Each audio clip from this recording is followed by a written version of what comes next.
hard. You know, the big spacesuit that you go out in space is over 300 pounds. Not that it weighs anything, but it's hard to work in. It is exciting also that when you go outside, that spacesuit is essentially a spacecraft, and it has to take care of you, and you need to make sure that you're stuck to the space station all the time. So it is exciting. It's a little bit scary as well. Over.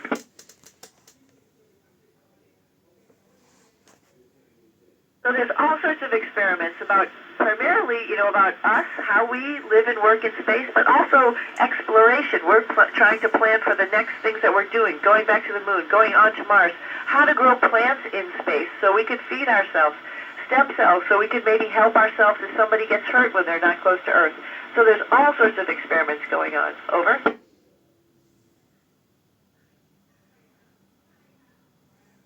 That's a great question. I'm standing here, or floating here, rather, in the Columbus laboratory, and we have 3D printers around us. So if something breaks, we're learning how to do metal 3D printing, so hopefully in the future we'll be able to fix things if they break. But we also have a lot of tools up here, and we learn how to fix the things that work on the space station. Over.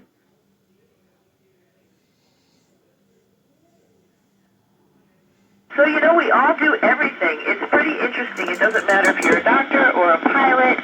Everybody gets trained in all the maintenance and all the science. And so we have to be what we call the jack of all trades, master of none. And we work with the ground control, mission control to help us go figure out how to solve the problems we have. Over.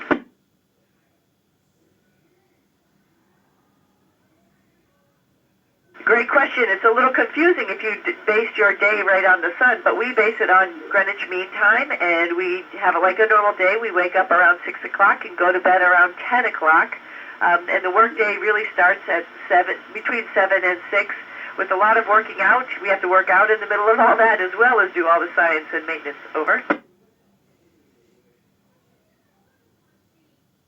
Great question, and the answer is actually no. Everybody has to be qualified and ready to do the job. So everybody has to bring themselves, to the table and make sure that they are ready to go. Generally, women are potentially a little bit smaller, and so you just have to work out. Over.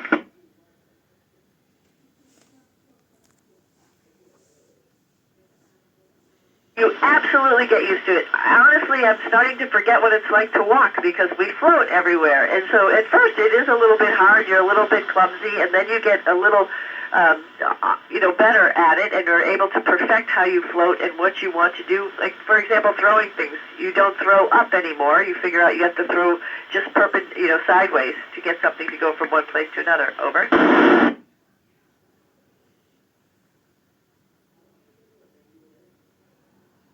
I think most astronauts are okay with about 6 months. It's a little bit of it's almost a half a school year, right? So you start to miss your family and your friends, and you want to go back and smell pine trees and have the rain fall on you. So about 6 months is a good number, but we have had people here over a year. Over.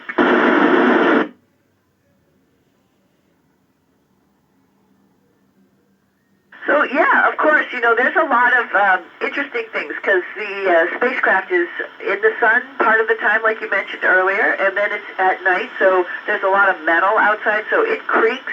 I think that's the biggest impression that I've had, and sometimes, actually, it makes the metal pop a little bit, and so we hear that at times as well. Over. Great question. So we try to do this on a regular basis. We can do it through the Internet Protocol phone. We also have iPads up here where we call through a call service.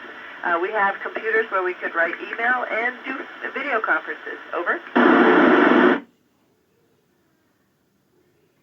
Lena, it would be very arrogant to say that there was nothing else out there in the universe. When we look at it,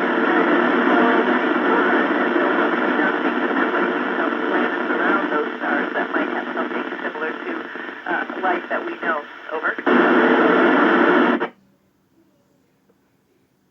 Generally, we work at the same time, but every now and then we might have a spacecraft that comes a little early or a little late outside of our normal crew day, and if that's the case, if it's on the Russian side, maybe the Russians get up early. If it's on the